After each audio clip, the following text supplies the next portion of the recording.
is a cover-up, which is obviously what you believe, who is responsible and why the secrecy? Well, the cover-up goes back really to, I would say, towards the end of the Second World War. Because, you know, people have heard about the so-called Foo Fighters, which appeared during the war to the Axis pilots, to US Army Air Forces, Royal Air Force, German, Japanese, often described as fuzzy blobs. But in fact, there were sightings of enormous craft, such as the one in my book, which was a giant object seen by the entire crew of a Lancaster bomber, which all affected them at the time. And that information has never been released officially. Okay, so very briefly, do you think the UK is in a cover-up? Definitely. So it's most not just definitely. the US? Well, the way it was put to me quite a long time ago by a former director of MI6 was, Timothy, I think you'll find we leave that to the Americans.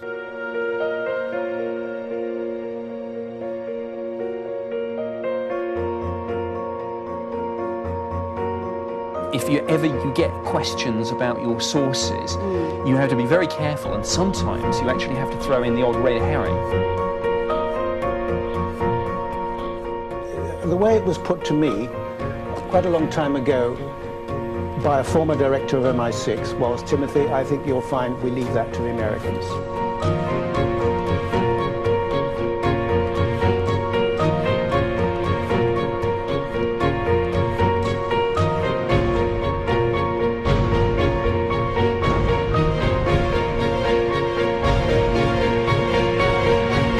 Who is responsible and why the secrecy?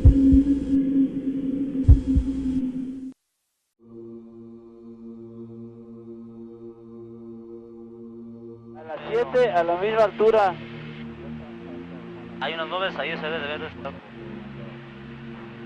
I mean, there is certainly a body of people who believe that many of the cutting-edge scientific discoveries that we've seen in recent decades actually came from the UFO that crashed at Roswell.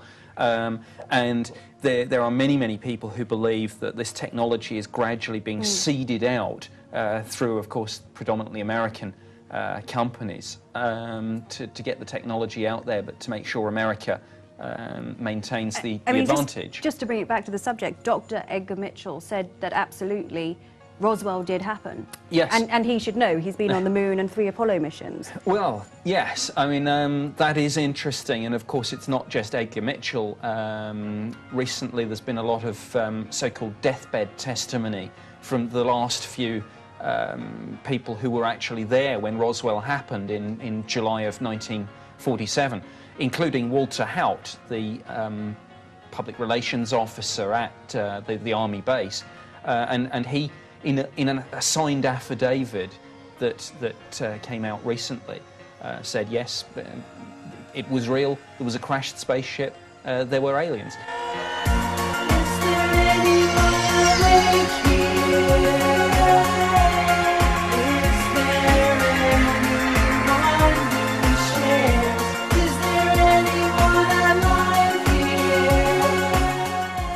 Corso, who wrote The Day After Roswell. I mean, what's your take on him? Yeah, Lieutenant Colonel Philip Corso. I never met him, but I found a lot of his testimony credible. Unfortunately, the book was edited by William Burns, who injected a few slight inaccuracies in it, and I know that Corso himself was not happy about that because he told a friend of mine.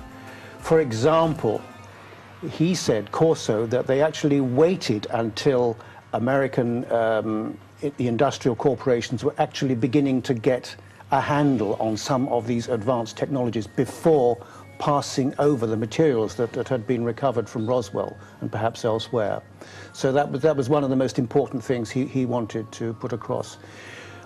I know many people have said that, oh, we found that he wasn't on the National Security Council. Well, he wasn't on the National Security Council, but I've got his military records, and they show that he was on the National Security Council's intelligence staff for quite a few years as an intelligence officer, and he was involved with a special coordinations board which dealt with some of the most sensitive clandestine operations mounted by the United States government. So you know, he did have a very, very good intelligence background. Is there anyone here? Before Roswell, I mean, you speak about kind of aircraft crashes Yes. In the 40s. Yes. Now, this is, I think, one of the main reasons for the cover-up. One of them, certainly at that time, for heaven's sakes, was that when the Americans, with the German scientists headed by Werner von Braun at White Sands Proving Ground, started test launching the captured Nazi V-2 rockets, the UFOs increased their surveillance, and they started buzzing the rockets, and in several cases causing them actually to crash or come down to Earth prematurely. And one of these instances was actually officially confirmed in a local newspaper, which I've reproduced in the book. And the director of the White Sands missile base says that unexplained phenomena were responsible for bringing down the rocket. Now, what happened then was the Americans renewed their effort to try and get one of these craft or more down for evaluation. They succeeded, and all hell let loose, because all over the world, not just in the United States, aircraft crashes, many completely unexplained crashes, not just military planes sent to intercept UFOs, which were being reported in the press every day at that time, but worldwide, and civilian airliners. And typically, what happened was planes would be able to get off the ground. In aviation terms, they call that unsticking, unable to get off the ground, and would crash either at the end of the runway or shortly after takeoff, killing passengers. So it's not just military planes. And the official explanation invariably was the aircraft ran out of fuel. How many planes run out of fuel just after taking off? You know, it just doesn't make up. But nobody really questioned it too much at that time. But an emergency situation was declared by President Truman at the time. And this started in around April, May of 1947. And there have been... So how many of these crashes were there? Well, I don't know the exact figures, but I know now the Defense Department figures from 1952 to 1956. There were 18,662 crashes, of which 9.5% were unexplained. And that's 1,773 crashes which were due, as it says officially, to unexplained causes, unknown causes.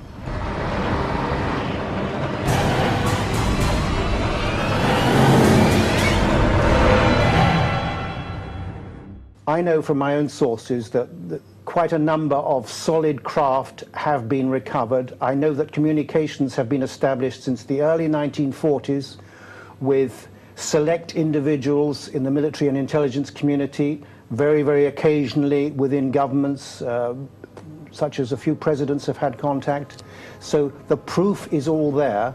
As to evidence, there is excellent evidence that we have in the civilian world of actual craft. I've produced color photographs of an apparent alien in my last book, Unearthly Disclosure, photographs taken in Italy in 1993, which I'm convinced are absolutely genuine. But you didn't see the real thing? I didn't see the real thing. Oops. But because it could be slightly paper mache. Sorry, my ear thinks it could be, but I hired a forensic scientist who works for the police on imagery to study the photographs, which were Polaroids, and I made copies from the original, examined the originals myself.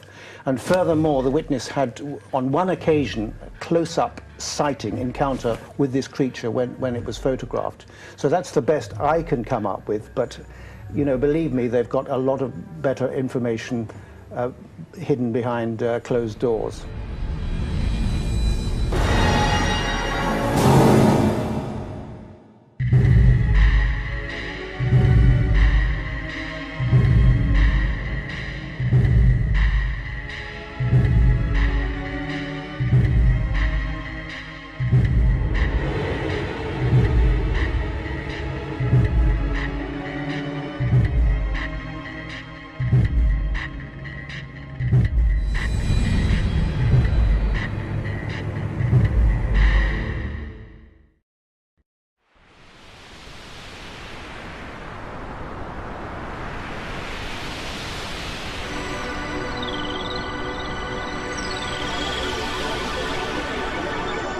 You know, one of my friends, and the chap who actually wrote the foreword to my latest book, Bill Gunston, is arguably the world's leading aviation historian, and he is convinced that there's no way the Germans could have produced advanced circular flying craft during World War II.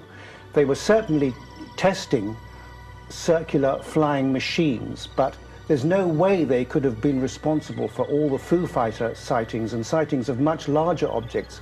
Had the Germans been responsible, they would have won the war. Right, but do you think the Germans at that point perhaps had contact with the extraterrestrials as well? No, I've heard this rumor. I don't discount it. I think later on, certainly, there was contact established with German scientists, particularly those working on the United States space program. But as to earlier than that, I very much doubt it. And I think a lot of material has come out via Nazi propagandists about Hitler escaping to South America and, you know, with fleets of flying saucers and with a base in Antarctica and so forth.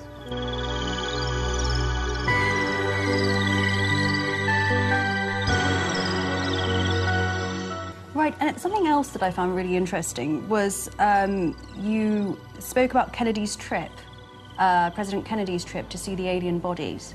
Yes.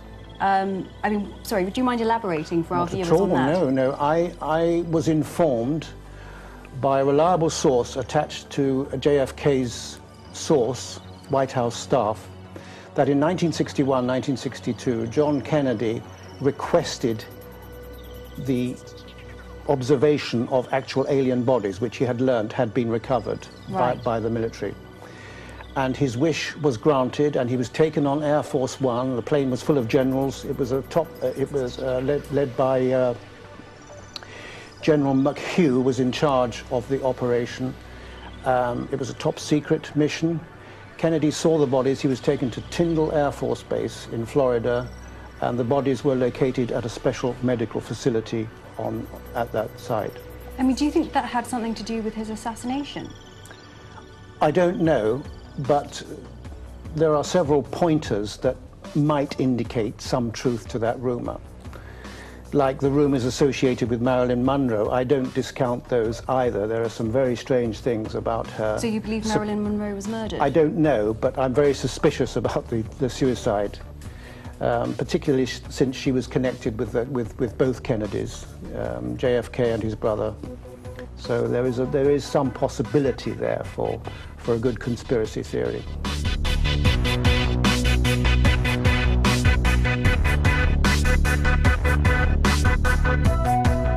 My information is that there are some highly advanced craft, some of them spacecraft, which certainly the Americans and maybe one or two other governments, I don't know yet, but certainly the Americans are flying, and I think they've been in service for quite some time. And of course this gives rise to all sorts of questions about unidentified flying objects. Just how many of the above top secret craft that the Americans have are normally seen in you know, unrestricted areas is very questionable, but I think some sightings must relate to that. Now, as to what type of technology is involved, I believe it involves anti-gravity and highly sophisticated means of transport. In 1993, Ben Rich, who headed the Skunk Works, Lockheed Martin's Skunk Works, which developed the stealth F-117 plane, said in the presence of two friends of mine at the University of California, that we have the technology now to go to the stars. He confirmed this, but he also said that all this is hidden in above top secret black budget programs, and he said it would take an act of God to bring this out into the civilian world for the benefit of humanity. So that's very interesting. In 1993, here's a man who was in a position to know, who says that we already have the technology, short of a few equations, he said, in 1993, I hasten to add.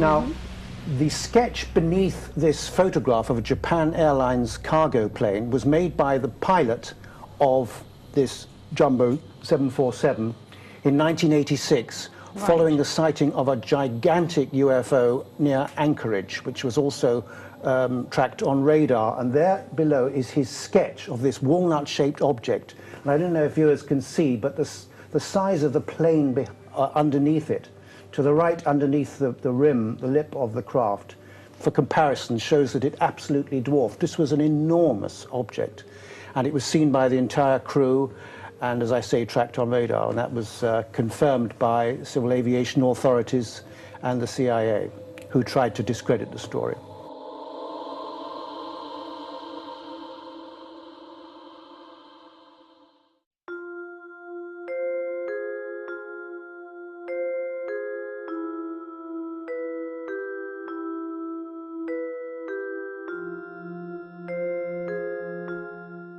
You have a number of sources which you keep referring to.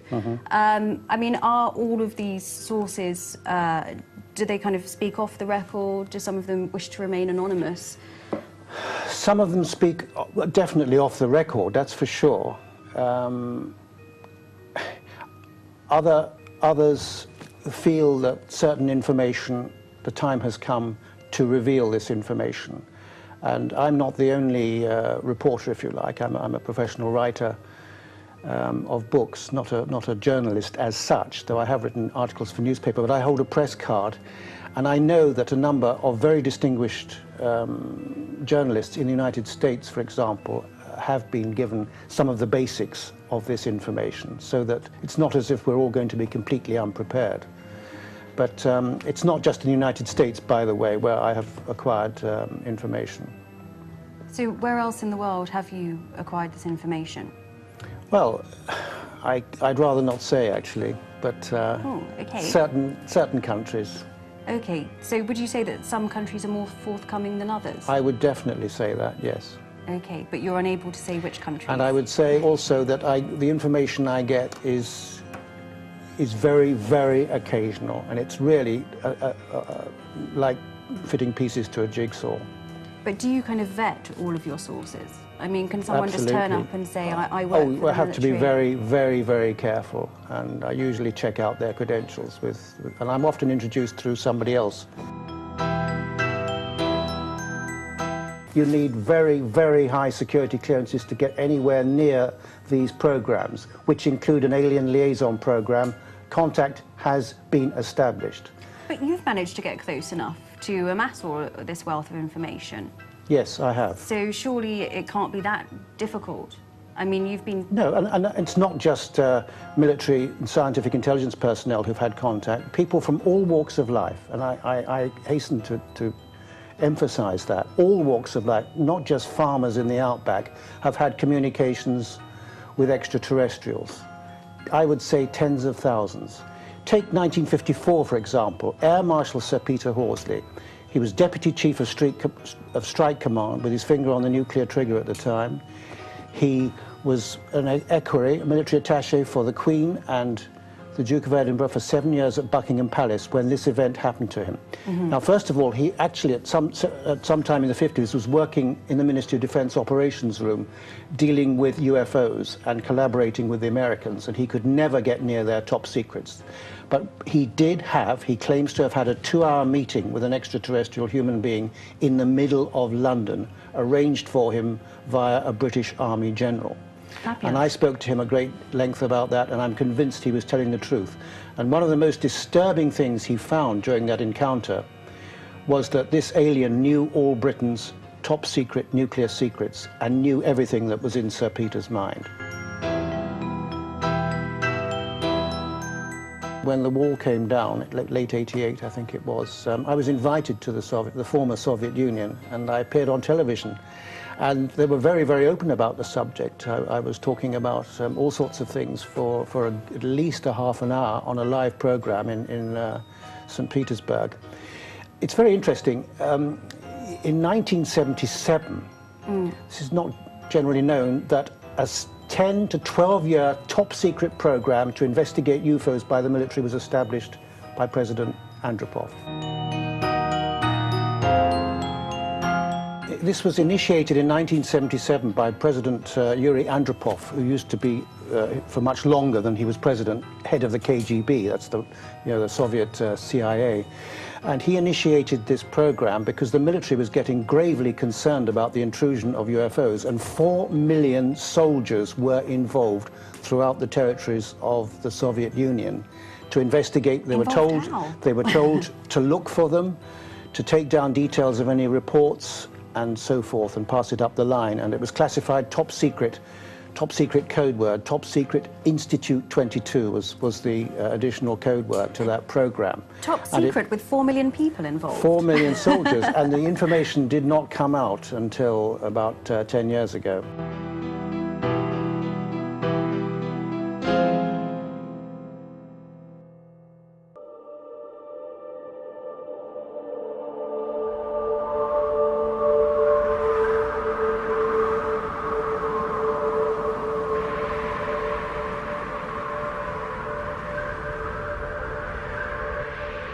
Do you agree with David Icke's work? I don't think so. Does he write about UFOs? I don't think so. Yeah, he writes about UFOs and reptilians. Oh, reptilian aliens. I find it very hard to take that seriously, I have to say. So you do believe in aliens, but not reptilian aliens? There have been a few sightings of aliens with reptilian-type skin, yes. But as to aliens inhabiting human bodies, I don't buy it. Okay. I have no evidence for it. I've never learnt that myself from my own investigations. So what's your opinion on chemtrails? Well, I have to say, I've no doubt that chemicals have been sprayed for various purposes at various times, but to the great height involved to spray chemicals from aircraft at thousands of feet up, 30,000 feet or more, is absurd, because the particles would dissipate. There's absolutely no way they can target anything like that. So I'm totally unconvinced by that, I'm afraid. What about alien abduction? Definitely, people have been abducted. That's the bottom line. Probably tens of thousands of people, maybe millions. I don't know the figure. We know that, just like UFOs, the majority can be explained. There are an awful lot of wannabes in the abduction field.